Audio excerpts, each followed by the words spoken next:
दोस्तों नमस्कार, मैं हूं केशरी पांडे और आप देख रहे हैं अनकट क्राइम कवरेज। फ्रेंड्स, आज की डेट में, आज के समाज में, आज के फास्ट ट्रैक टाइम में आपने सनकी टाइप के आशिक या फिर एक आशिक मिजाज जो लोग होते हैं, जिनका दिमाग एक टाइप से आप कह सकते हैं कि सही तरीके से काम नहीं करता है, फिर उनके डिसीजन बड़े अजीबोगरीब तरीके के होते हैं।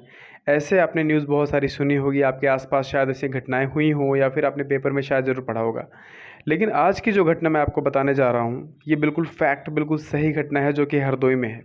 जब आप ये घटना सुनेंगे तो आपको लगेगा कि आज की डेट में इस फास्ट ट्रैक समाज में, जहाँ पे के लोग पढ़े लिखे हैं, सही से डिसीजंस लेते हैं, वहाँ पे ऐसे इस तरीके का प्रेमी आज के समाज में कैसे पैदा हो गया।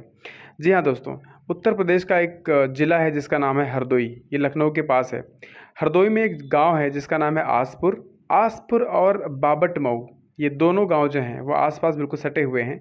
तो आसपुर का जो रहने वाला था वो लड़का था दीपक, और बाबट मऊ की जो लड़की थी उसका नाम था रश्मि। ये दोनों गांव बिल्कुल सटे हुए थे और इन दोनों के रहने वाले जो लड़के लड़की थे ये दोनों डेली बेसिस पे अपने कॉलेज जाते। ये कॉलेज इनके घर से लगभग 5.5 किलोमीटर की दूरी पे था। एक साइकिल से जाती लड़की और जो लड़का था ये बिल्कुल अपनी बाइक से जाता। और दोनों जब साथ जाते, कॉलेज में एक साथ रहते, तो इनसे कहीं ना कहीं इनकी बातचीत बढ़नी शुरू हो गई। चीज़ें सब कुछ सही से चलती रहीं और कहीं ना कहीं जब नज़दीकियाँ बढ़ती हैं तो एक अटैचमेंट, एक फीलिंग भी लोगों में बढ़नी शुरू हो जाती है। स्पेशली जब हम नई उम्र में होते हैं, कॉलेज लाइफ में होते हैं, तो ये चीज़ें बहुत ज़्यादा होती हैं क्योंकि हमारे अंदर मैच्योरिटी कम होती है और अट्रैक्शन बहुत ज़्यादा होता है। दीपक जो था वो ग्रेजुएशन में सेकेंड ईयर का छात्र था और जो रश्मि थी वो फर्स्ट ईयर की छात्रा थी। अब क्या होता है, ये जब दोनों लोग जाते तो इन्होंने एक ट्रेंड अपना रखा था कि दीपक और रश्मि वहाँ पे कॉलेज के पास एक बुक की दुकान थी जो कॉलेज से लगभग 200 मीटर की दूरी पे थी। ये लोग वहीं पे अपनी साइकिल, वहीं पे अपनी बाइक दोनों अलग अलग पार्क करते। पार्क करने के बाद उस दुकानदार के यहाँ से कुछ कई बार बुक खरीदते, पेन खरीदते, तो उस दुकानदार से इनकी बातचीत अच्छी हो रखी थी। दुकानदार जो था वो नीचे उसकी दुकान थी, लेकिन ऊपर के जो कमरे थे वो खाली थे। अब आपको पता होगा कि जो छोटे छोटे कस्बे होते हैं वहाँ पे होटल्स कम होते हैं, तो इन लोगों को मिलने के लिए एक जगह की हमेशा ज़रूरत पड़ती थी। और इन्होंने एक रास्ता निकाल लिया कि उस दुकानदार से कई बार दुकान अगर कॉपी किताब नहीं भी खरीदते तो उसको छोटा मोटा अमाउंट पे करते, और वो दुकानदार जो था इन दोनों के लिए अपने ऊपर वाला एक कमरा अरेंज कर देता था। ये लोग 1 घंटे, 2 घंटे, 3 घंटे जब तक चाहते थे उस कमरे में रहते थे, एंजॉय करते थे, शारीरिक संबंध बनाते थे और फिर वापस आ जाते थे। ये घटना चलती रहती है। लेकिन वो दुकानदार बिल्कुल मैच्योरिटी लेवल शायद उसके अंदर नहीं रही होगी, या फिर जो भी हुआ हो, उसने धीरे धीरे ये बात अपने जानने वालों में फैला दी कि ये लड़के लड़की जो दोनों हैं आते हैं और ये दोनों मुझे छोटा मोटा अमाउंट पे करते हैं और मेरे रूम में घंटों एक साथ गुजारते हैं। ये बात आग की तरह कॉलेज में फैलती है। कॉलेज में जब फैलती है तो ये जो चीज़ें होती हैं, सब कुछ बड़े अजीब निगाहों से लोग इन दोनों को देखना शुरू कर देते हैं। लड़की को शर्म आती है, लड़के को भी शर्म आती है। इन दोनों ने कॉलेज जाना बंद कर दिया। और एक दिन क्या होता है कि ये बात उड़ते उड़ते लड़की के घर वालों के पास भी आ जाती है कि आपकी लड़की किसी एक लड़के के साथ, वहाँ एक कॉलेज के पास एक बुक की दुकान है जहाँ पे कि उसके रूम में जाती है, उसके साथ 2-2 3-3 घंटे एक साथ गुजारती है। अब लड़की के घर वाले जो होते हैं वो सुपर डुपर अलर्ट हो जाते हैं। उनको लगता है कि ये तो ऐसी चीज़ है कि ये हमारी बेइज्जती करवा देगी, क्योंकि गांव में इन चीज़ों को लोग बहुत ज़्यादा सीरियस बेसिस पे लेते हैं। और सिटीज़ में भी जो संभ्रांत, जो इज़्ज़तदार परिवार है, उनके लिए इज़्ज़त ही सब कुछ है। वो इज़्ज़त के लिए कुछ भी कर सकते हैं।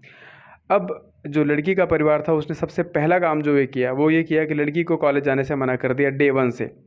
दूसरी चीज़, उसका फ़ोन ले लिया, उसका फ़ोन बिल्कुल ज़ब्त कर लिया, उसके पास कोई फ़ोन नहीं था।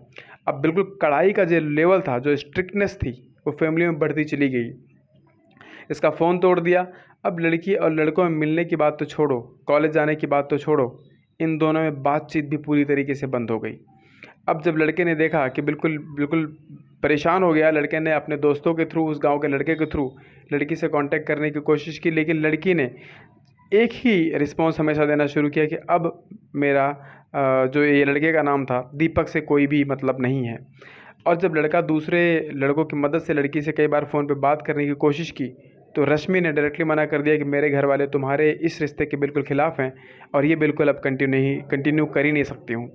दीपक बिल्कुल परेशान हो जाता है। उसने सारी कोशिशें कर ली, पूरी कोशिश कर ली कि रश्मि से कैसे मिला जाए, कैसे शादी की जाए, लेकिन रश्मि ने बिल्कुल मानने के लिए रेडी ही नहीं हुई रश्मि। अब दीपक ने क्या किया कि एक बार रश्मि के घर चला जाता है, उसके द्वार पे पहुंचता है तो उसके पापा, उसके भाई सब वहाँ पे रहते हैं। वो वहाँ पे बैठता है तो उसके घर वाले बिल्कुल उग्र रूप में आ जाते हैं और इसको मारने पीटने की धमकी देना शुरू कर देते हैं। लेकिन दीपक ने बोला कि आप जो चाहो वो कर लो, मैं यहीं पे आपके यहाँ पे बैठ रहा हूँ, मुझे फ़िलहाल एक गिलास पानी पिला दो। कुछ भी हो, अब अगर किसी के घर पे जाओ, कोई एक गिलास पानी मांगे तो शायद दुश्मन भी होगा तो लोग उसको पानी ज़रूर पिला देते हैं। और यही हुआ दीपक के साथ। दीपक को भी सही तरीके से बिठाया गया, उसको पानी पिलाया गया और लड़की के बाप, लड़की के भाई ने जब सोचा कि इसको समझाया जाए प्रॉपर तरीके से, दीपक ने सबकी बात सुनी और सबकी बात सुनने के बाद दीपक ने बोला कि बस लास्ट बार मुझे अपनी बेटी रश्मि से मिलने दीजिए, इसके बाद मैं इसकी ज़िंदगी में कभी नहीं आऊँगा। दीपक जो था वो अपनी बात से लड़की के बाप को, लड़की के भाई को कन्विंस कर लेता है और इन लोगों ने बोला कि ठीक है बेटा जाओ मिल ले, लेकिन आज के बाद उसकी ज़िंदगी में कभी मत आना। दीपक खुश होता है, वो घर के अंदर जाता है और घर के अंदर से जो होता है वो कड़ी को बंद कर लेता है, चिटकनी लगा लेता है। दोबारा से वो दीपक जो था अपनी प्रेमिका रश्मि से शारीरिक संबंध बनाना शुरू कर देता है। रश्मि बहुत विरोध करती है लेकिन कोई सुनवाई नहीं होती। जब उसके बाप और उसके भाई को डाउट होता है, जब वो लोग बाहर से गेट को पीटते हैं और खिड़की से ऊपर चढ़ के देखते हैं तो उन्हें पता चलता है कि अंदर क्या हो रहा होता है। इसके बाद दीपक जस्ट बाहर निकलता है और निकलते ही जब से ही इसके घर वालों ने सोचा कि मैं दीपक को मारूं या पीटूं, दीपक ने खुद ही एक पिस्टल निकाली जो कि वो पहले से ही ले गया था अपने साथ। पिस्टल निकाली और खुद को वहीं पे मारा और धराशायी हो गया। सो इस तरीके से आप देखें कि कैसे तरीके से आज के लोगों की मेंटालिटी चेंज हो रही है। लोग कैजुअल होते जा रहे हैं, उनको अपनी ज़िंदगी की परवाह नहीं है। छोटी छोटी बातों के लिए इतना बड़ा डिसीज़न कहाँ तक सही है, आप ज़रूर बताइएगा।